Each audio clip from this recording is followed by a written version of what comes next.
Katie Miller pressed her small body against the cold metal wall and tried not to breathe too loud. Her leg hurt so much that tears kept running down her dirty cheeks. She could hear the alien voices getting closer, speaking in their harsh language. That sounded like breaking glass. Stay quiet, her brother Jake whispered next to her. He was only 16, but he had been taking care of her for 3 days now. Ever since their parents died when the aliens attacked their home, Katie remembered that terrible day. She had been playing in the colony's garden when the ships came down from the sky.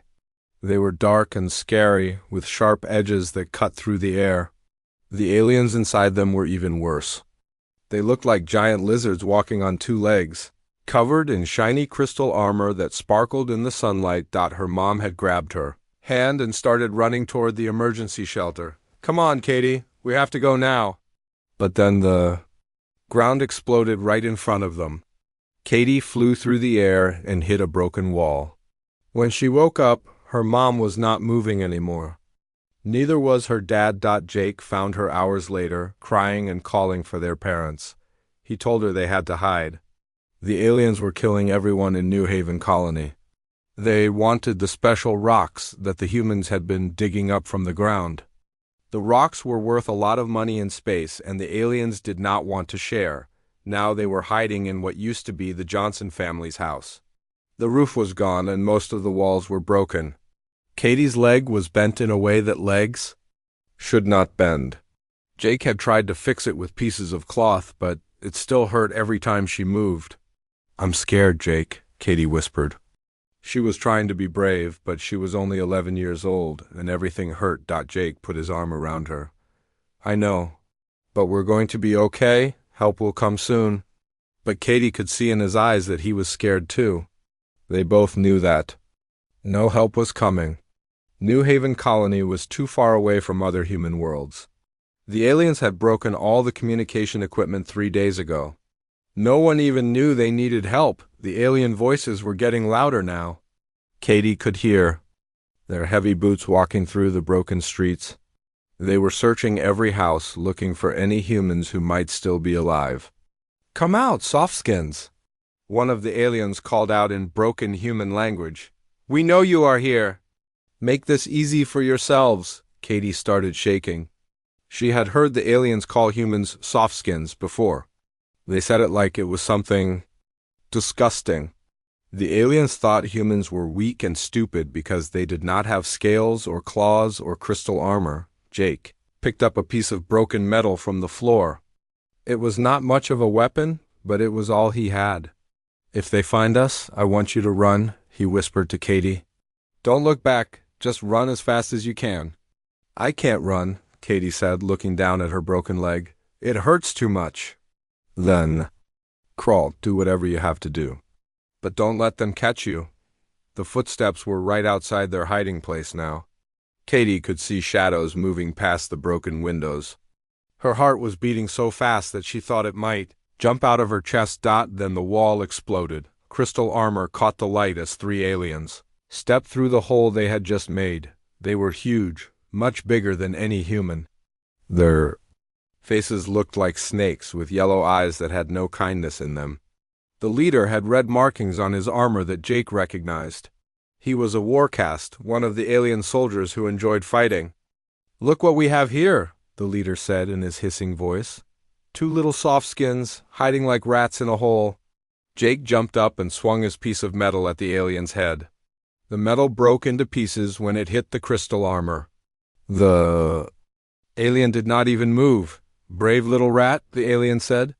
Then he hit Jake with the back of his hand. Jake flew across the room and hit the wall hard. He did not get up. "Jake?" Katie tried to crawl toward her brother, but the alien leader grabbed her with his clawed hand. She screamed as pain shot through her broken leg. "This one is damaged," the alien said to his soldiers. "But she will do." "Do for what?" Another alien asked. The leader smiled, showing teeth that were sharp like knives. "Warcast Vexthal has been wanting to visit the Dragon's Rest. The old legends say that the dragon requires an offering before it will allow us to mine the sacred grounds. This little soft skin will make a perfect gift." Katie did not understand what they were talking about, but she knew it was bad. Very bad. The dragon will be pleased, one of the soldiers said. It has been hungry for a long time. Dragons eat anything, Vexthel said, but they especially like young, tender meat. The fear makes it taste better. They all laughed, a sound like breaking glass. Katie started crying harder. She wanted her mom and dad. She wanted to go home. But home was gone, and her parents were dead. And now these terrible aliens were going to feed her to some kind of monster. Vexthel picked up Jake, who was still not moving. We will take this one too. He can watch his sister become dragon food. It will be a good lesson about what happens when softskins try to fight the Zephyrian Empire. As the aliens carried them away from the broken house, Katie looked back at the ruins of New Haven Colony. Everything was destroyed. All the people she had known were dead. The pretty gardens where she used to play were burned black. The school, where she had learned to read, was just a pile of broken rocks. The aliens threw her and Jake into the back of their flying ship. Katie landed hard on her broken leg and screamed. But the aliens just laughed more. Soon, little Softskin, Vexthel said as the ship lifted off the ground, soon you will meet the dragon, and then your suffering will end. The ship flew away from the colony, carrying Katie and Jake toward whatever horrible fate waited for them at the place the aliens called Dragon's Rest. The alien ship flew for what felt like hours before Katie saw their destination. Through the small window, she could see a massive hole in the ground. It was so big that she could not see the other side. The edges were black rock that looked like it had been melted by terrible heat. Smoke was rising from deep inside the hole, making the air shimmer like water. The Dragon's Rest, Vexthel said, his voice full of excitement. 10,000 years ago, the great dragon came down from the stars and made this place his home. The old stories say he sleeps in the deep places waiting for tribute. Jake was awake now, but his head was bleeding where the alien had hit him. He looked at Katie with scared eyes. Don't worry, he whispered. Everything will be okay. But Katie knew he was lying. Nothing would be okay ever again. The ship landed on a flat area near the edge of the great hole. As soon as they stepped outside, Katie could feel the heat coming up from the deep places. The air smelled like burning metal and something else she could not name. Something old and dangerous. There were stone blocks arranged in a circle around the edge of the hole. The blocks had strange writing carved into them, symbols that hurt Katie's eyes to look at. Between the stones were piles of white things that Katie realized were bones, very old bones. Look at all the offerings from the past, one of the alien soldiers said. The dragon has been well fed over the years. Not well enough, Vexthel said.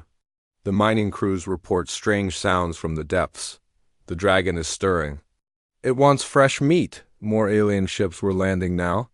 Soon there were dozens of Zephyrian soldiers standing around the stone circle. They were all excited, talking in their harsh language and pointing at Katie like she was some kind of prize. Vexthel stood in the center of the circle and raised his arms. Warriors of the Zephyrian Empire! Today we honor the ancient dragon with a gift.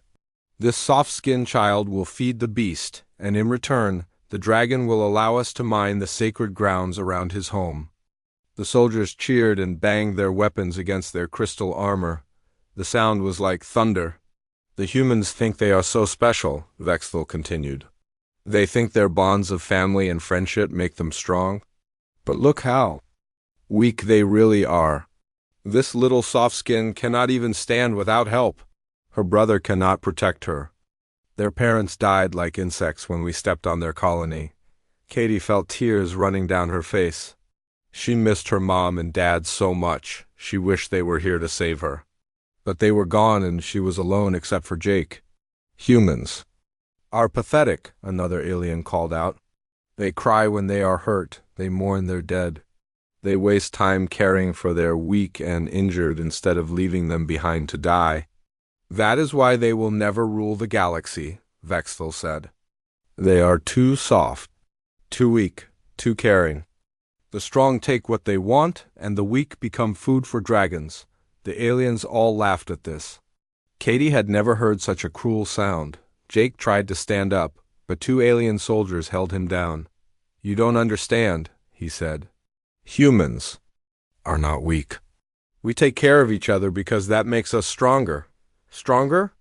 Vexthel walked over to Jake and grabbed his face with his clawed hand. "If caring for others makes you stronger, then why are you here? Why could you not save your sister? Why could you not save your parents?" Jake did not have an answer. He just looked at Katie with pain in his eyes. "The dragon will enjoy this tender morsel," Vexthel said, pulling Katie to the edge of the great hole. "Young meat is always the sweetest, and the fear makes it even better." Katie looked down into the hole. It went down so far that she could not see the bottom. There was a red glow coming from the deep places, like fire burning far below.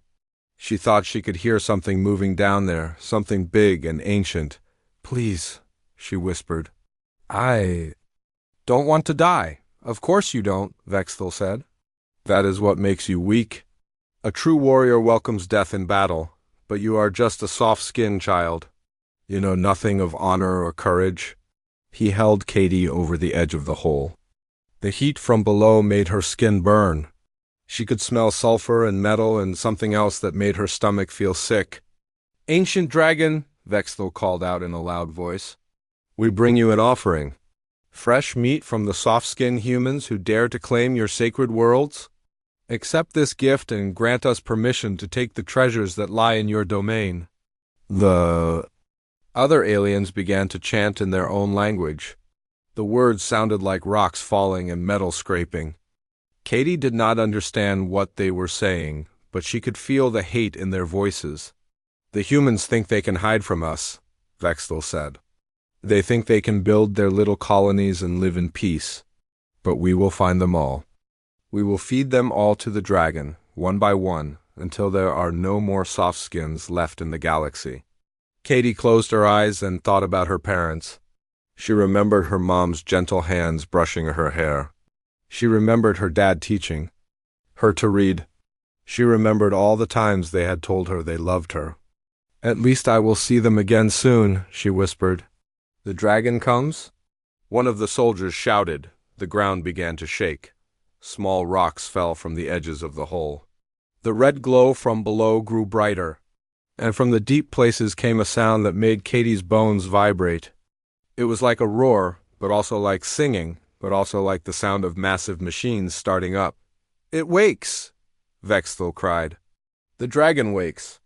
It smells the offering and comes to claim its prize." The shaking grew stronger.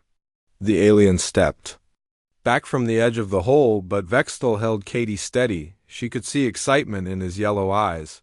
"Feed well, Ancient One," he said, "and remember our bargain." Then he let go. Katie fell toward the red glow, toward the heat and the ancient sounds rising from the depths. She closed her eyes and waited for the end, but instead of falling into fire, she felt something different, something that changed everything. Katie fell through the hot air, waiting to hit the bottom of the deep hole. But instead of crashing into rocks or fire, she felt something soft and warm catch her.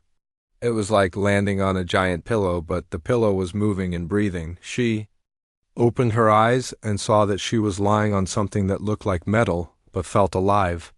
It was dark blue and silver, with patterns that moved and changed like water. She could feel it breathing underneath her, slow and steady like a sleeping giant. "Well, well," said a voice that rumbled like distant thunder. "What do we have here?"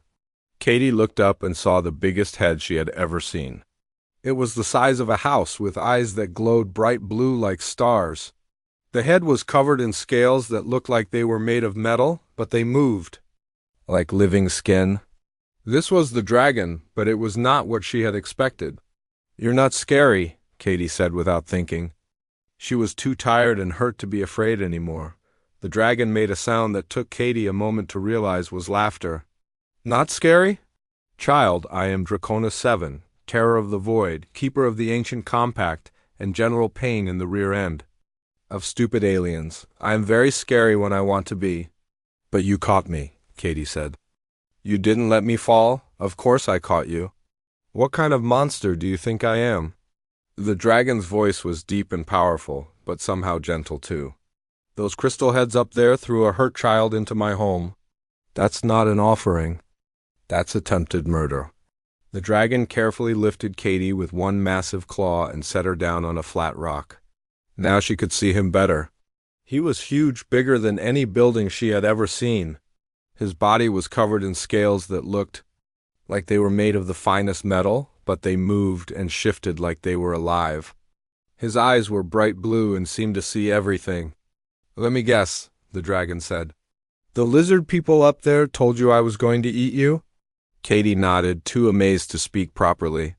"Typical," the dragon sighed, and smoke came out of his nose, but it smelled like flowers, not fire. 10,000 years and aliens still don't understand the first thing about dragons. We don't eat people, especially not children. We protect them. Above them, Katie could hear the aliens shouting. They sounded confused and angry. "Where is the dragon?" Vexil's voice echoed down from the top of the hole. "Why has it not roared? Why has it not thanked us for the offering?" Draconis 7 looked up toward the voices, and his eyes glowed brighter. "Oh, I'll roar all right, but not the way they expect." The dragon stood up, and Katie realized just how big he really was. His head reached almost to the top of the deep hole. When he spoke, his voice was so loud that rocks fell from the walls. "Attention, crystal heads," he called out. "This is Draconis 7, and I have a message for you." The shouting from above stopped. Katie could imagine the aliens staring down in shock. "First," the dragon continued, "throwing children into holes is rude. Second, I don't accept offerings from murderers.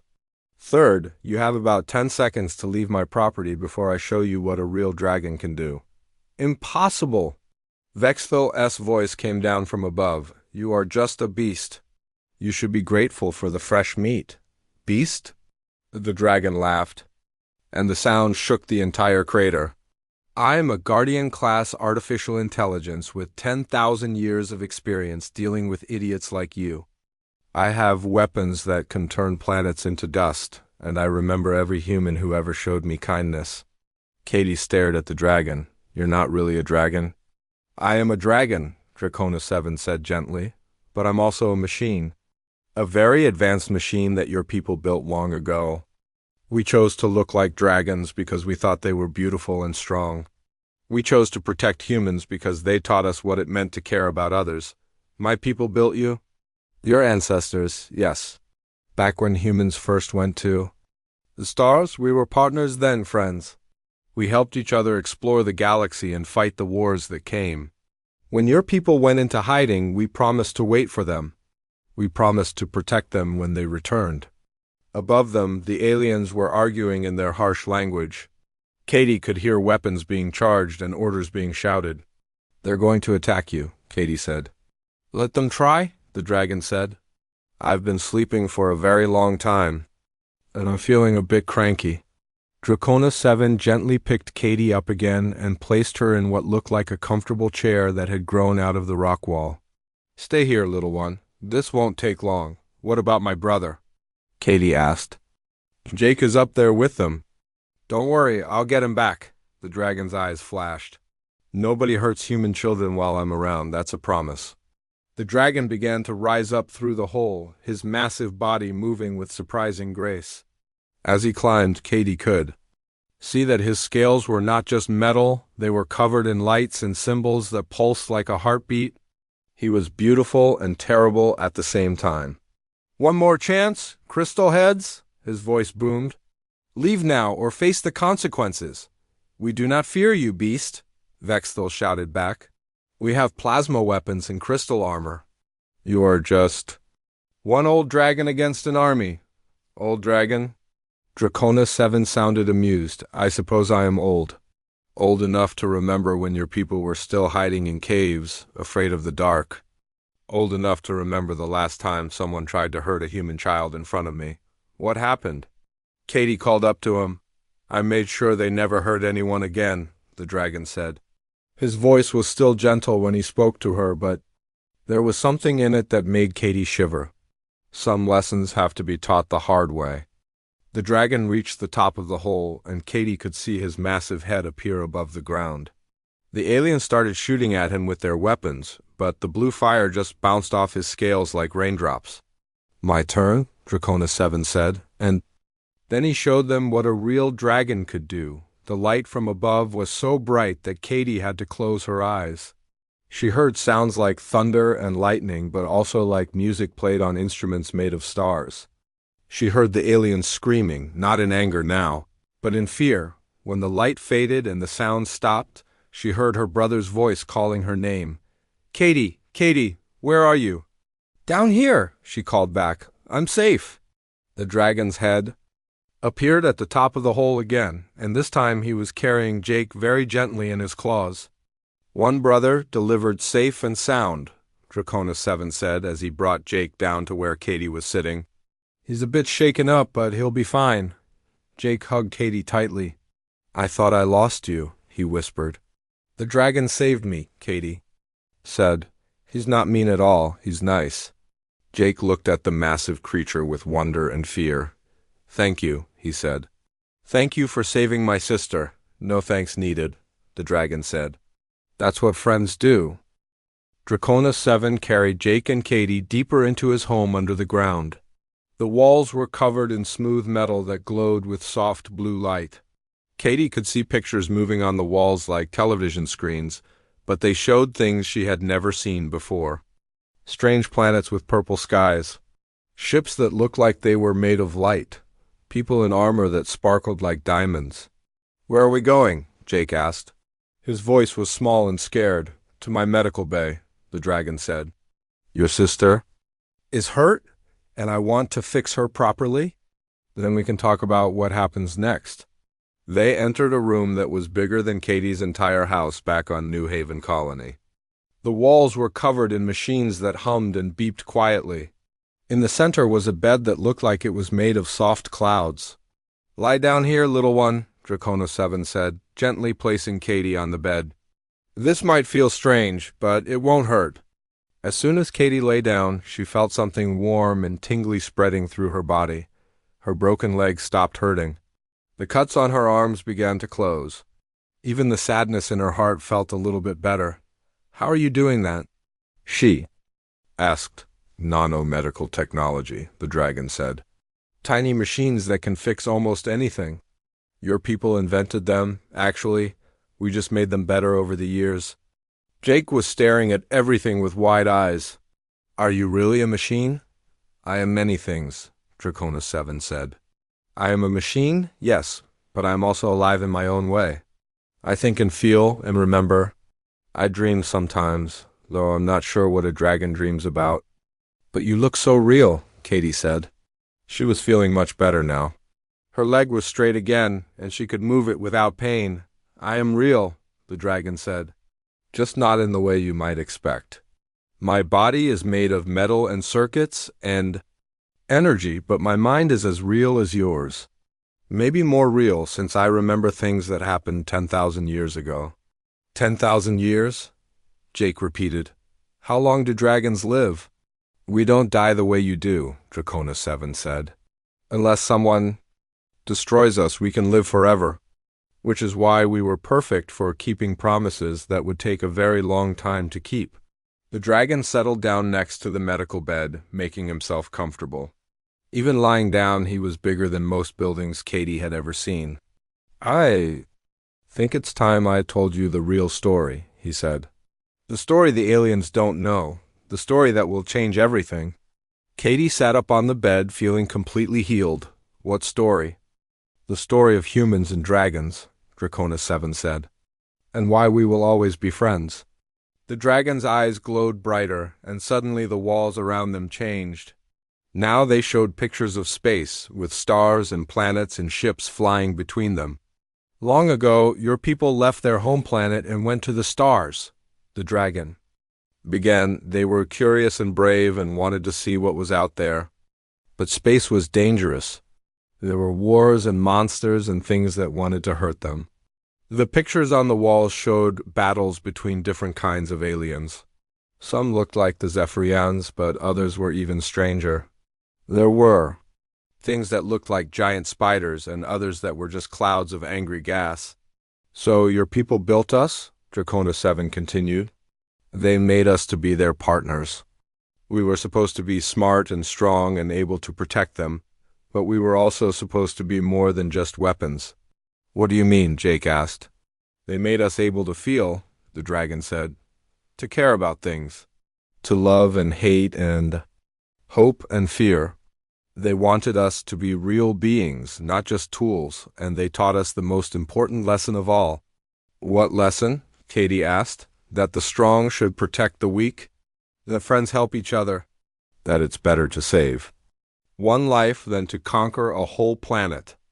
The pictures on the walls changed again. Now they showed humans and dragons working together. The dragons were all different colors and sizes, but they all had the same gentle look in their eyes that Dracona 7 had. We explored the galaxy together. The dragon said, we built cities on 1,000 worlds. We made friends with other species who believed in the same things we did. For a while, it was beautiful. What happened? Jake asked, though Katie thought she could guess. The dragon's voice was getting sad. War, Dracona 7 said. The Zephyrians and others like them didn't like the way humans did things. They thought caring about others was weakness. They thought the strong should rule the weak, so they attacked. The pictures showed terrible battles, dragons fighting alongside human ships, cities burning, people running and crying. The war lasted for hundreds of years, the dragon continued. Many humans died, many dragons were destroyed. In the end, your people realized they couldn't win. Not yet. They were still learning how to be strong without being cruel. So what did they do? Katie asked. They went into hiding, the dragon said.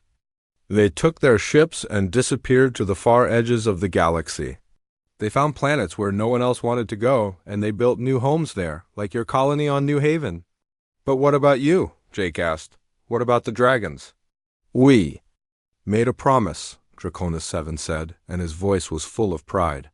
We promised to wait, to sleep in hidden places and watch for signs that humans were ready to return. We promised that when they came back, we would be here to help them. Katie felt tears in her eyes, but they were happy tears. You waited for us for 10,000 years? Every day, the dragon said. We spread out across the galaxy and went to sleep, but we never stopped listening. We never stopped hoping. And when I heard your voice calling for help, I knew the time had come. But I didn't call for help, Katie said. I was just scared. Fear is a kind of calling, the dragon said. And dragons always answer when children are afraid. The pictures on the walls changed one more time. Now they showed dragons waking up on different planets. Their eyes were opening and they were stretching like they had been sleeping for a very long time. What's happening? Jake asked. When I woke up to save you, I sent a signal, Dracona 7 said. A signal that traveled faster than light to every corner of the galaxy. My brothers and sisters are waking up now. They know that humans have returned. They know that our long wait is over. Katie felt excited and scared at the same time. How many dragons are there? Hundreds, the dragon said. Maybe thousands. We have been sleeping on worlds that the Zephyrians think are empty. We have been waiting in places they never thought to look, and now we are all waking up. Are they all like you? Jake asked. Are they all nice? They are all different, Dracona 7 said.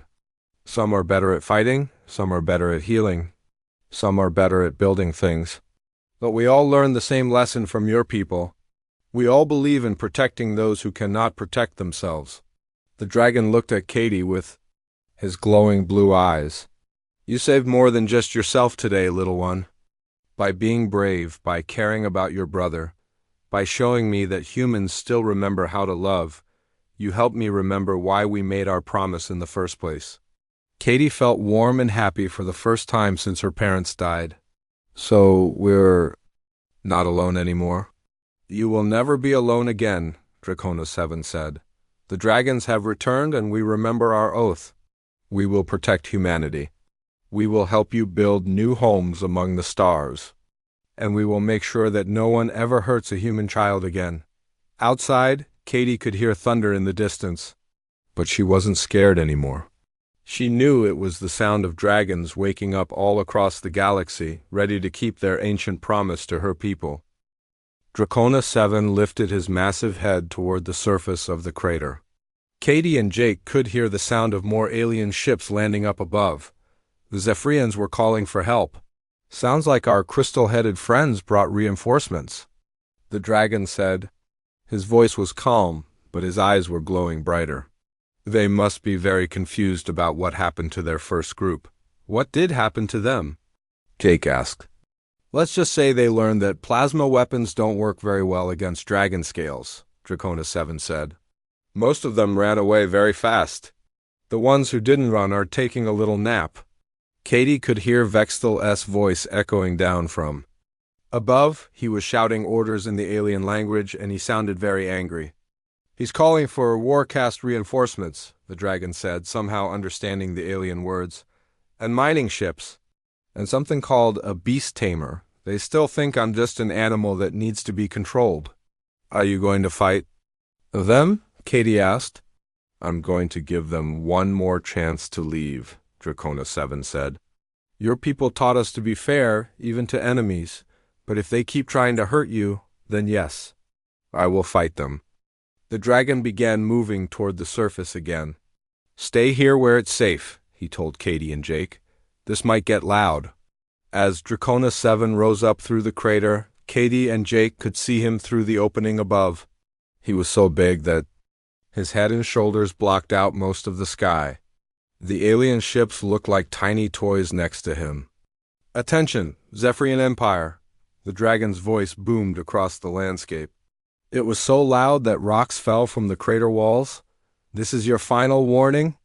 You have attacked innocent children. You have tried to use murder as a religious offering. You have 10 seconds to leave this system and never return. We do not take orders from beasts." Vextel's voice came back, much smaller and weaker than the dragon's. "You will submit to the Empire, or we will destroy you." 9 seconds, Dracona 7 said calmly. Katie could hear the aliens charging their weapons. There were more of them. Now, maybe 100 ships. Their plasma cannons were powering up with a high whining sound. 8 seconds. Fire everything. Vextel screamed. The aliens opened fire all at once. The light was so bright that Katie had to cover her eyes. The sound was like 1,000 thunderstorms happening at the same time.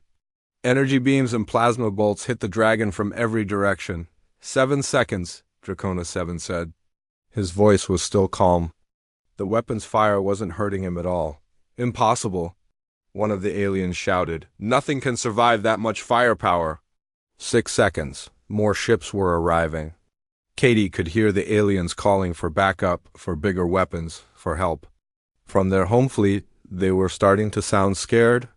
5 seconds. "Please," a new alien voice said. "We surrender. We will leave." "Too late," Vextel snarled. "Deploy the planet crackers. If we cannot tame the beast, we will destroy this entire world." For seconds, Katie felt her heart sink. Planet crackers were weapons that could blow up whole planets. She had learned about them in school. If the aliens used them, everyone would die. 3 seconds. "Wait," Jake called up to the dragon. "They're going to destroy the planet." "No," Dracona 7 said, and there was something terrible in his voice. "They're not." 2 seconds. The alien ships began moving into position for their planet-destroying attack. Katie could see the huge weapons coming out of their ships. They looked like giant spears made of dark metal. 1 second.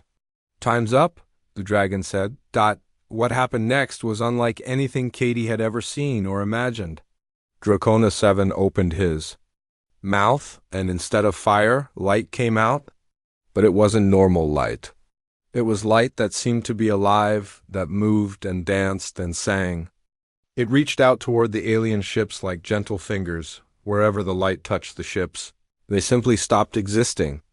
Not exploding, not burning, just ... One moment they were there, and the next moment there was nothing but empty. "Space, what is that?" Jake whispered.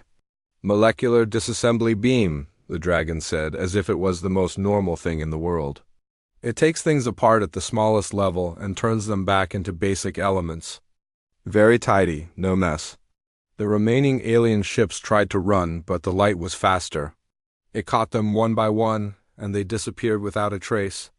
In less than a minute, the entire Zephyrian fleet was gone, all except one ship, Vexthal S Command. Ship was still floating in the air, but it wasn't moving. The dragon's light was holding it in place like an invisible hand. "Now then," Draconis 7 said, bringing the ship closer to his face, "we need to have a little chat." Through the ship's windows, Katie could see Vexthal and his crew. They looked terrified. The Warcast leader, who had been so cruel and confident, was now shaking like a leaf. "You wanted to meet a dragon," Draconis 7 said to them. "Well, here I am, and I have a message for your empire." The dragon's eyes flashed, and suddenly his voice was broadcasting on every Zephyrian communication channel in the galaxy. Katie knew this because she could hear the dragon's words echoing from every alien ship's radio. "People of the Zephyrian Empire," Draconis 7 said. "This is Draconis 7 of the Dragon Compact. You have attacked human children. You have declared war on innocence itself. This will not stand." Katie could imagine aliens all across the galaxy stopping what they were doing to listen to this message. "For 10,000 years we have slept," the dragon continued. "We have waited for our human friends to return to the galaxy. That time has come, and we remember our promise." The dragon's voice got louder and more terrible. "To any alien species that harms humans, that enslaves humans, that treats humans as less than equal beings, we say this: we are the dragons. We are awake, we are coming. But to those who welcome humans as friends, who treat them with respect, who help them build new homes among the stars, we offer alliance and protection. Choose wisely." The dragon looked directly at Vexthal through the ship's window. "As for you, Warcast Vexthal, you will carry this message back to your empire. Tell them what you have seen here. Tell them that dragons are real, and we do not. Forget those who hurt children." I will tell them," Vexthal stammered. "Good," the dragon said. "And if I ever see you near a human again, if I ever hear that you have hurt another innocent being, I will find you. And next time I won't be so merciful." The dragon released the ship, and it shot away into space like a scared animal running from a predator. "Is it over?" Katie asked. "This part is over," Draconis 7 said, settling back down into the crater. "But this is just the beginning. Word will spread. Other dragons will wake up. Humans will start coming out of hiding."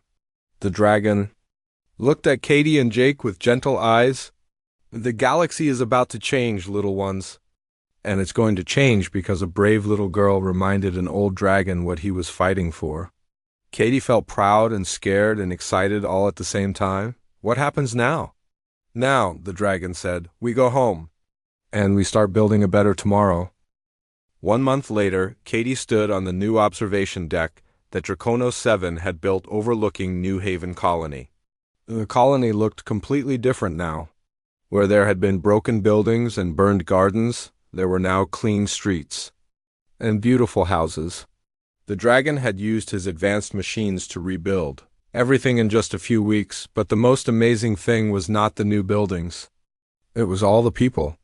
Humans were everywhere, working and laughing and building new lives. They had come from dozens of hidden colonies across the galaxy, following the dragon's signal like a lighthouse in the dark. "Katie, come look at this," Jake called from the communication center. He had grown taller in the past month, and he smiled more now. The fear was gone from his eyes. Katie walked over to where Jake was working with a group of adult engineers. They were all gathered around a huge screen that showed a map of the galaxy. There were thousands of little lights scattered across it. Each one of those lights is a dragon that has woken up, explained Dr. Carol Fisher, one of the scientists who had arrived last week, and each dragon is protecting human colonies in their area. Katie counted the lights.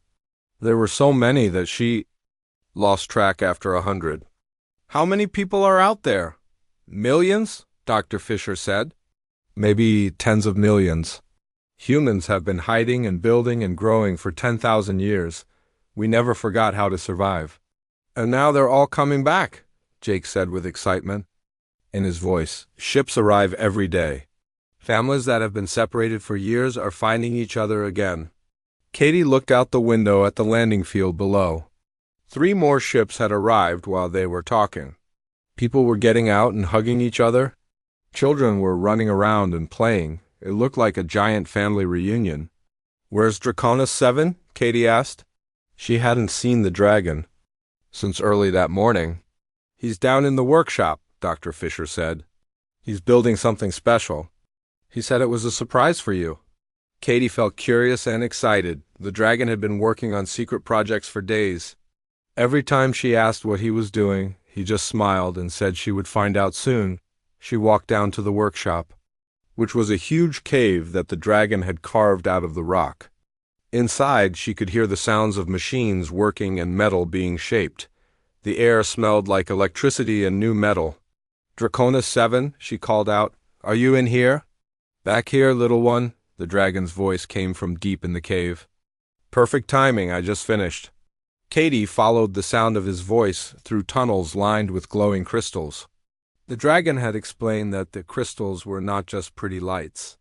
They were part of his computer system, storing information and helping him think.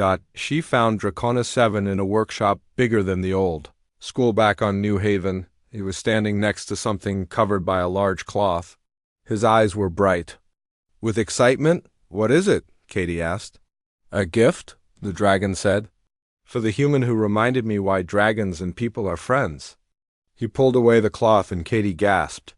Underneath was the most beautiful machine she had ever seen. It looked like a small spaceship, but it was shaped like a dragon. It had wings that sparkled like jewels and eyes that glowed with gentle blue light. "She's a mini dragon," Draconis 7 explained. "A companion AI that will grow and learn with you. She's not as big or powerful as me, but she's smart and loyal and brave. Just like you." Katie walked around the mini-dragon, amazed by every detail. "Is she alive?" "In her own way, yes," the dragon said. "She can think and feel and make decisions. But she's young, like you. You'll learn together and become friends together.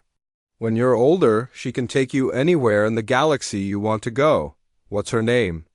"That's for you to decide," Draconis 7 said. "She's your friend now."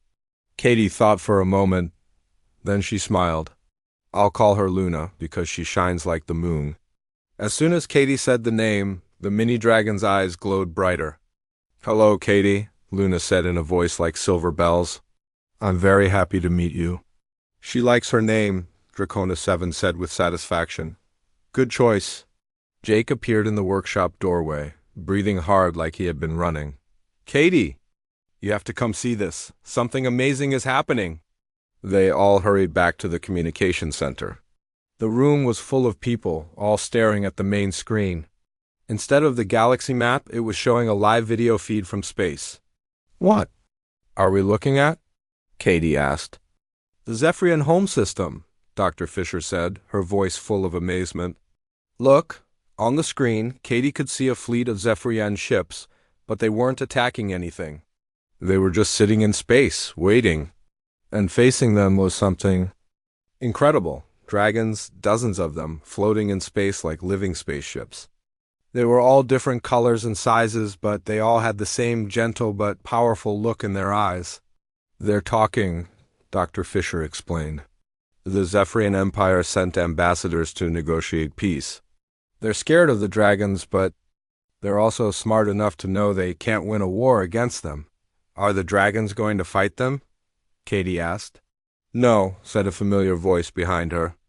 Warcast Vexthal walked into the room, but he looked very different now. His crystal armor was gone, replaced by simple clothes. His head was bowed respectfully. "You," Jake stepped in front of Katie protectively. "It's all right," Draconis 7 said, entering the room behind Vexthal. "He's here as an ambassador. The Zephyrian Empire wants to make peace." Vexthal looked at Katie with shame in his yellow eyes. "I came to apologize," he said quietly. "What I did to you was wrong." "What my people have done to your people was wrong. We thought strength meant hurting others. The dragons have taught us that real strength means protecting others. Katie studied the alien who had once thrown her into a crater to feed to a monster. He looked smaller now and very sad. "Are you really sorry?" she asked. "Yes," Vexthel said. "I have children of my own back on my homeworld. When I think about someone hurting them the way I hurt you—" He stopped talking and looked away. Katie thought about her parents and how much she missed them. She thought about all the people who had died when the aliens attacked the colonies. But she also thought about what Draconis 7 had taught her about being strong by protecting others. "I forgive you," she said finally, "but you have to promise never to hurt children again. Any children from any planet." "I promise," Vexthel said, "and my empire promises too. We are signing a treaty with the dragons and with humanity. We will help rebuild what we destroyed. We will learn to be better." On the screen, Katie could see one of the dragons shaking hands with a Zephyrian ambassador. Well, it was more like the dragon letting the alien touch one of his claws, but it was still a handshake. "Is this really happening?" Jake asked. "Are we really going to have peace?" "It's a start," Draconis 7 said. "Peace is not something you achieve once and then forget about. It's something you have to work at every day. But yes, I think this is a good start." Katie looked around the room at all the people watching the historic moment on the screen. Humans and dragons working together again. Former enemies learning to be friends. Children who would grow up in a galaxy where people protected each other instead of hurting each other. "What happens now?" she asked. "Now, we build," Draconis 7 said. "We explore, we learn. We make new friends among the stars. And we make sure that no child anywhere in the galaxy ever has to be afraid again." Katie smiled and hugged Luna, her new dragon friend. Outside, ships were landing with more families coming home. The galaxy was big and full of wonders, and now humans could explore it all without fear. "Thank you," she whispered to Draconis 7. "Thank you," the dragon whispered back, "for reminding me what we were fighting for." As the sun set over New Haven Colony, Katie could see other dragons flying across the sky, their scales catching the light like flying rainbows. Tomorrow would bring new adventures, new friends, and new worlds to explore. But tonight she was home, as she was safe. And she was surrounded by friends who would never let her fall again. The dragons had kept their promise. And the galaxy would never be the same.